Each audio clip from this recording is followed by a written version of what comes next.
मकबूजा कश्मीर के अंदर पाकिस्तानी फौजें दाखिल हो चुकी हैं। कितने टैंक हैं जो मकबूजा कश्मीर के अंदर जो भारतीय तसल्लुत में हैं दाखिल होकर वहां से भारतीय कब्जा छुड़ाकर पाकिस्तान को कश्मीर को पूरा करेंगे। 3 दिनों से पाकिस्तानी आर्मी के जो आर्मर्ड व्हीकल्स है, जो टैंक्स हैं वगैरह, ये सब भारत की तरफ आ रहे हैं। ट्रेनों में लाद लाद कर वो टैंक्स यहाँ लाए जा रहे हैं। अगला स्टेप ये है कि जब पीओके पूरी तरह उनके कंट्रोल में हो जाएगा तब हमारे वाले कश्मीर पे वो आक्रमण करने वाले हैं। उसने कहा कि उसका लक्ष्य नई दिल्ली है, भारत है, और उसी के नेतृत्व में ये पूरा ऑपरेशन चलाया जा रहा है। इसमें एक पाकिस्तानी ब्रिगेडियर है, उस ब्रिगेडियर ने कैसे कहते हैं कि छक्के छुड़ाए हुए हैं पूरे के पूरे भारत के दिल्ली लरज रहा है, कांप रही है जी, कंपे टांग रही है इस वक्त भारत की। आसिम मुनीर का ये खास आदमी है और वहाँ के रहने वाले लोगों ने हमें जो बताया उसके अनुसार अनंतनाग और उसके बाद श्रीनगर, और इसके लिए अपने स्लीपर सेल्स को एक्टिवेट कर रहा है। अस्सलाम वालेकुम दोस्तों, उम्मीद आप लोग खैरियत से होंगे। मैं हूं हसन हाशमी, डीएनए न्यूज़ में खुश आमदीद। अक्सर आपने ये सुना होगा कि गांव में अगर कोई चोर उचक्का पकड़ा जाए ना तो गांव वाले क्या करते हैं, उसका मुंह काला करते हैं, उसकी टेंड करते हैं, उसके बाद उसके गले में जूतों का हार डालते हैं और खोते पे बिठा के पूरे गाँव का चक्कर लगवाते हैं, जलील करते हैं उसे। इस वक्त आपको पता है कि दुनिया एक ग्लोबल विलेज है और इस ग्लोबल विलेज में ग्लोबल उचक्के जो हैं वो इसराइल और भारत है। अब इस वक्त इसराइल और भारत का हिसाब भी उसी चोर जैसा है, उसी उचक्के जैसा है, जिसका गांव वाले मुंह काला करके टेंड करा के खोते पे बिठा के विजिट कराते हैं। पाकिस्तान इस वक्त इसराइल और भारत की टेंड करा के, मुंह काला करा के, गले में हार जूतों का पहना के और खोते पे बिठा के ग्लोबल विलेज में उनके चक्कर लगवा रहा है। पाकिस्तान इस वक्त हाल ही कर रहा है ये इन आलमी गुंडों का, आलमी उचक्कों का और आलमी इन चोरों का। तो इस वक्त मैं आपके सामने कुछ वीडियोस रखूंगा जिससे आपको अंदाज़ा हो जाएगा कि पाकिस्तान के अंदर डकैती करने के इरादे करने वाले जब ये पकड़े गए तो अब इनका जो हाल है और इनकी जो चीखें हैं वो कितनी ज़्यादा बुलंद हो रही हैं कि 7वें आसमान पर पहुंच रही हैं। इस सिलसिले में मैं आपको ये बता दूं कि पाकिस्तान ने जिस तरह एक आलमी अमन की एक जंग कामयाबी के साथ लड़ी और अल्लाह ताला ने पाकिस्तान को जंगी और सफारती महाज पे वो कामयाबी दी जो कि एक इंसानी अक्ल में नहीं आती, और ख़ास तौर पर जिस तरीके से शुक्रिया पाकिस्तान टॉप ट्रेंड कर रहा है पूरी दुनिया में। अमेरिका और ईरान की जंग बंद हो रही है लेकिन शुक्रिया पाकिस्तान और शुक्रिया सीडीएफ टॉप ट्रेंड कर रहा है। इससे आप अंदाज़ा लगा लीजिए कि कितनी डंडी पट्टी के साथ हम आगे बढ़ रहे हैं। और अल्हम्दुलिल्लाह हमारा जो फील्ड मार्शल है वो पूरी दुनिया के अंदर उसके गैज़ो गज़ब की कितनी धाक है, रोब और दबदबा कितना है कि जो वो कहता है वो हो जाता है। दुनिया और के हाँ या ना के, पाकिस्तान के हाँ और ना के साथ दुनिया के फैसले हो रहे हैं। ये आप देख रहे हैं कि मैं अपनी तरफ से बात तो नहीं कर रहा ना। और अब इसी पोजीशन को डैमेज करने के लिए देखें कि कितनी एड़ी चोटी का जोर लगाया इन आलमी गुंडों और उचक्कों ने। इसराइल और भारत ने अपने तमाम तर लौंडे लपाड़ों और हरकारों के जरिए पाकिस्तान को एंगेज करने के लिए क्या कुछ नहीं किया, कितने पापड़ नहीं बेले, एक साथ सबको पाकिस्तान पर हमलावर करवा दिया। और उसमें आप देखें कि BLA थी, TTP थी, PTM थी, BYC थी, PTI, और इसके अलावा फिर ये जो ताज़ा तरीन इन्होंने नया कट्टा खोला था अपना कलअदम जॉइंट अवामी एक्शन कमेटी के नाम से। एक एक करके मैं कहता हूँ कि इनके आका और इनके ये जो हरकारें हों, ये सारे फितने जो है ना दीवार में चुन दी हैं, बल्कि दीवार में तो नहीं, हमने ये खोते में बिठाए हैं और इस वक्त ग्लोबल विलेज पे टेंड शिंड करा के, मुंह काले करा के, इनके गले में जूतों के हार पहना के इनके चक्कर लगवाए जा रहे हैं। चक्कर लग रहे हैं, फुल चक्कर पाकिस्तान जड़ा है ना दे रहा है। और अब मैं आपके सामने जो कुछ चीज़ें रखने जा रहा हूँ उससे आपको खुद ही अंदाज़ा हो जाएगा कि ये जो इस वक्त इनका हाल है, अब ये इतने बेहाल हो चुके हैं कि अपना हाल छुपाए नहीं छुपा पा रहे। अच्छा, इसमें सबसे पहले तो ज़रा ये देखिए कि भारत के अंदर पाकिस्तान की इस आलमी लीडरशिप को और पाकिस्तान के फील्ड मार्शल की इस वो कहते हैं कि ज़बरदस्त फ़ौजी और सफारती कामयाबी को कैसे देखा जा रहा है और कैसे चीखें आसमानों को छू रही हैं। वो कहते हैं कि आसमानों के सीनों को चीरते हुए पूरे माहौल में गूंजती हमें दिखाई दे रही हैं। सबसे पहले ज़रा ये वीडियो देखिए।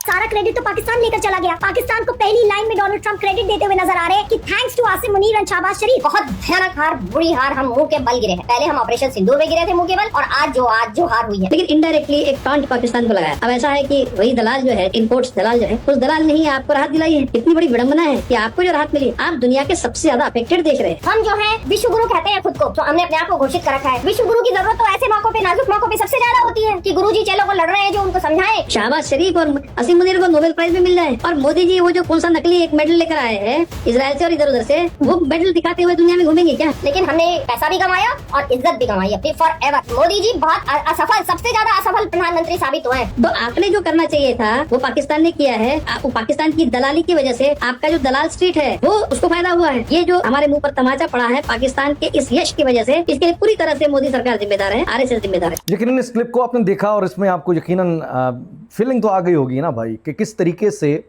भारत का कहते हैं जनाजा निकाल कर रख दी है पाकिस्तान की इन कामयाबियों ने। हकीकत में हम देखें तो इसराइल और भारत का उनके तमाम हमनवाओं के साथ, उनके तमाम लोड़े लपाड़ों के साथ कहते हैं ना मुंह काला करा के खोते में बिठा के पूरी दुनिया का चक्कर पाकिस्तान लगवा रहा है। ये जितने भी लोग हैं ना इन सब के मुंह काले करा के गले में जूतों के हार डाल के पूरी दुनिया में इनके चक्कर लगवा रहा है। जो अमन के दुश्मन थे, सलामती के दुश्मन थे, आलमी अमन को बर्बाद करना चाहते थे। तो आप ज़रा गौर कीजिएगा कि ये अल्लाह ताला पाकिस्तान को कैसे ज़बरदस्त तरीके से कामयाबी दे रहा है। और अब मैं आपको ज़रा बता दूं कि जिस आज़ाद कश्मीर के अंदर दंगे फसाद कराने के चक्कर में इन्होंने एक कालादम जॉइंट एक्शन कमेटी के साथ जो किया, अब उनके साथ जो हो रहा है उसकी चीखें भारत के अंदर कैसे चल रही हैं कि इस वक्त राइट नाउ उन्हें अपने मकबूजा कश्मीर की पड़ गई है। मकबूजा कश्मीर के अंदर पाकिस्तानी फ़ौजें दाखिल हो चुकी हैं या होने वाली हैं, और कितने टैंक हैं जो मकबूजा कश्मीर के अंदर जो भारतीय तसल्लुत में हैं दाखिल होकर वहाँ से भारतीय कब्ज़ा छुड़ाकर पाकिस्तान को कश्मीर को पूरा करेंगे, यानी आज़ाद कश्मीर और मकबूजा कश्मीर दोनों बिल्कुल एक अंडर वन कमांड आ जाएंगे।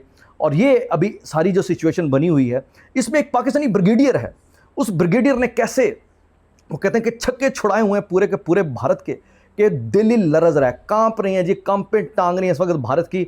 मैं अपनी बात नहीं करता, ये जो सारा मामला चल रहा है जी मकबूजा कश्मीर में पाकिस्तानी फ़ौज का जो दाखिला है या फिर पाकिस्तान का जो कब्ज़ा भारत के अंदर हो रहा है या फिर पाकिस्तानी टैंकों के ज़रिए पूरे मकबूजा कश्मीर को अब आज़ाद कश्मीर के साथ अंडर वन कमांड लाया जा रहा है, ये मैं नहीं बता रहा, ये खुद भारत मीडिया किस तरह रिपोर्ट कर रहा है। ज़रा आप ये वीडियो देखिए। 3 दिनों से पाकिस्तानी आर्मी के जो आर्मर्ड व्हीकल्स है, जो टैंक्स हैं वगैरह, ये सब भारत की तरफ आ रहे हैं। ट्रेनों में लाद लाद कर वो टैंक्स यहाँ लाए जा रहे हैं। अगला स्टेप ये है कि जब पीओके पूरी तरह उनके कंट्रोल में हो जाएगा तब हमारे वाले कश्मीर पे वो आक्रमण करने वाले हैं। उसने कहा कि उसका लक्ष्य नई दिल्ली है, भारत है, और उसी के नेतृत्व में ये पूरा ऑपरेशन चलाया जा रहा है। आसिम मुनीर का ये खास आदमी है और वहां के रहने वाले लोगों ने हमें जो बताया उसके अनुसार अनंतनाग और उसके बाद श्रीनगर, और इसके लिए अपने स्लीपर सेल्स को एक्टिवेट कर रहा है। आज आतंकियों के कई ठिकानों पर हमारे सुरक्षा बलों ने छापेमारी की है और वो डायरेक्ट कांटेक्ट में थे इन लोगों के, कि जो भी उनके अपने लोग हैं, अपने लोग का मतलब कि जो आतंकी, जो पाकिस्तानी माइंडेड लोग हैं, उनसे कांटेक्ट किया जा रहा है कि एक बार फिर से वहां भी इस तरह प्राइजिंग हो। लेकिन सबसे अच्छी बात यह है कि जो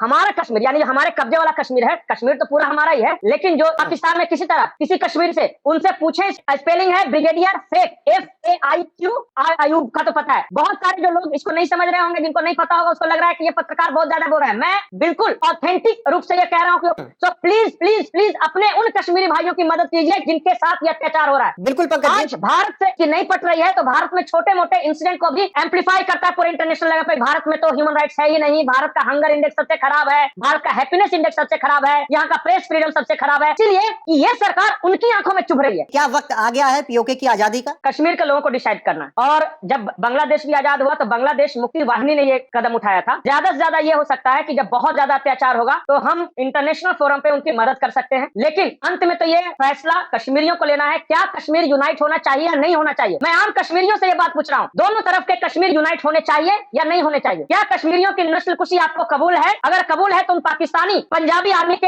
हाथों मारे जाते रहो। जहां देखो पाकिस्तानी रेंजर्स के जवानों को मारो, जहां देखो उनको बेइज्जत करो, जहां पाकिस्तानी जर्नल आपको मिले विदेशी धरतियों पर उनकी टोपियां उछालो, उनका जीना मुहाल कर दो, तब कश्मीर आजाद होगा। तो दोस्तों ये सिचुएशन आपके सामने रखने का सिर्फ एक छोटा सा मकसद था, और वो मकसद सिर्फ एक ही है भाई, कि भाई पाकिस्तान एक आलमी चैंपियन है अल्हम्दुलिल्लाह। पाकिस्तान एक आलमी इस वक्त पूरा चौधरी है, डंडी पट्टी के साथ, पूरी गुंडागर्दी के साथ, हर अमन दुश्मन की अगर वो हम कह सकते हैं कि बर्बादी का दूसरा कोई नाम हो सकता है तो वो पाकिस्तान है।